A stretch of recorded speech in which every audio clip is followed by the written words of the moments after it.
Hi, I'm Susan Clare, GourmetQuilter, and I'm going to show you today a fun unit that we can make that would enable us to make something like a column like this, or that could be done into blocks. So we've got half one colour and half another colour, and then these fun triangles coming down the middle. So I found that the best way to make it is in units, so that we've got the half and half. Now it doesn't have to be the white and the black. I thought the white and black was quite fun with it, multicoloured triangles. But it could be black and white, and they could all be reds, or they could all be greens, or you could have different colours going on, whatever you want to do really. So I just thought I'd show you how to make the unit, and then we can have a little bit of, I'll show you a couple of ways you might put them together. So the unit, I'm using 2.5 inch strips. We like those 2.5 inch strips, and I've got a couple of units sitting here. And what I've done here is actually make a block. I'll just show you before we get started on that unit. So I've actually just made 5 into a block, and that makes it a square block with the measurements that I've used. So it's a 10, measures 10.5 inch, it's a 10 inch finished block. So half of them are dark and half of them are light. Now my lights are actually all different, they're just quite similar. My darks are all the same fabric because that's what I had. Great way for using up some bits and pieces, particularly the smaller colour bits. So because I'm making a 10.5 inch wide block or unit, because they meet in the middle, each piece on each side is cut 5.5 inches. We're using a 2.5 inch strip, so it's quite simple. It's basically half the block plus your seam allowance. So that's going to be a 5.5 inch of the light and a 5.5 inch of the dark, and then the piece in the middle, because we're working with 2.5 inch strips, is going to be cut at 4.5 inches, so that it just kind of takes up space just in there. So I've gone ahead, I've got my pieces. These are 4.5 inches, these are 5.5, my whites are 5.5 as well.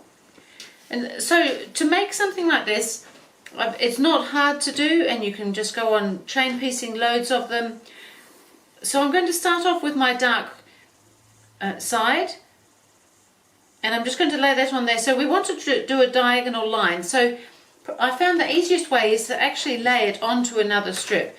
Now you may want to lay it so that it's ever so slightly in, so that you can see, so that edge should match, and this edge should just about be there, so that you can just see how far down 2.5 inches is for the marking. You could measure it on your board, you could have some other template, but this works just as well just with the fabrics. And then where that actually intersects, where this colour just pops out on the edge here, is going to be the 2.5 inch. So I'm just going from point down to the 2.5, and I'm just actually using a regular grey lead pencil. It seems to work if you go over it a couple of times. And I feel that this triangle is worth saving, so I'm going to draw my second line 2.5 inches away. So I've got a line on my ruler that's going right through that line I've just drawn on the diagonal, and I draw another line 1/2 inch away from that.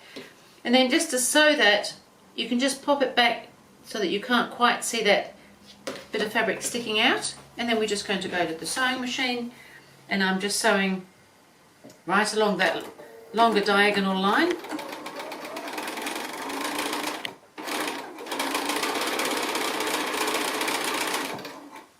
And then, as I said, you can chain piece, you could have a whole lot of them ready for what you want to do. And then I'm just going to come back now and just do that second line, just so that I can save that triangle. Not essential if you just want to trim them away, but I have found they're very useful. And so now we want to trim this. So you could do this with different size strips. You would just need to adjust the length to suit the size you want to make it ultimately. So now we just need to press that.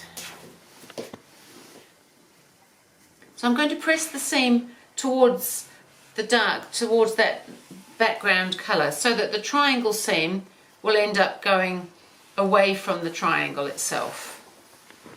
And so this piece that I cut a piece off, who knows where it's gone, it'll turn up. So now I need to do the same thing with the white end, and I've already gone ahead, I've actually drawn my lines, but I did exactly the same thing. I laid it on top here. So we've got that diagonal, we're going to meet in the middle there. So we want that point. So we're laying this at right angles to the red piece, the coloured piece. Same thing, I can just see my point coming out there, so I'm going to rule my line, which I've already done, and then again 1/2 inch away. And same thing, you can chain piece these through, so it's a relatively quick thing to get ready. Great for using some of these leftover 2.5 inch strips that we so often have.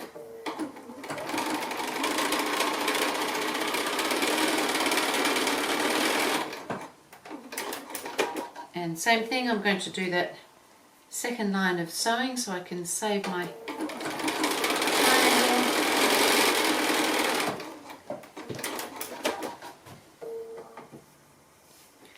And I'm going to cut between the 2 lines there. And I'll press this one before I lose this one as well. I don't know where the other one's gone. So this is the piece I've cut off that we don't need for this project, but you can see that it's actually a very usable size. So worth saving, I feel, for some other future delicious project. We'll come and press this one as well. And the same thing, I'm going to press this seam towards the white. So on both sides, the seam for the triangle goes out towards each side. And it just helps it sit nice and flat. It helps with that top point there, because you've got a couple of layers of fabric in there now. And really that's all there is to it to make the unit. So to make a block like I've done this one here, I've done 5 units. And my thinking was, with the 2 colours, this would make a great border, because you could change colours from the quilt to the border, whichever way around you wanted to do it. You can also turn it round, you could do long rows and make like a vertical strip quilt. You could do the horizontal rows with it changing across like that. You could have different colours moving across. You could have single colours in your triangles. Really, there is no end. So I just did a diagram up here of something like I've done, only the grey isn't as dark as what I've used here, but I've used multiple colours in my triangles, and by turning them round, like I've done here, so that's all going the same way. If I simply turn it round and make more of them, then obviously the triangles are going to go in the opposite direction. So you could end up with a really fun striped quilt. Really, I think that you can have some little fun playing with all your colours and your leftovers, or maybe not leftovers, use some colours that you really like. And I think that's just a great way to use up some of these. So the other thing is, of course, you could just use it as blocks. You could turn them this way and that way. You could sash them. I think you can do lots of things. I'd love to see what you do with them.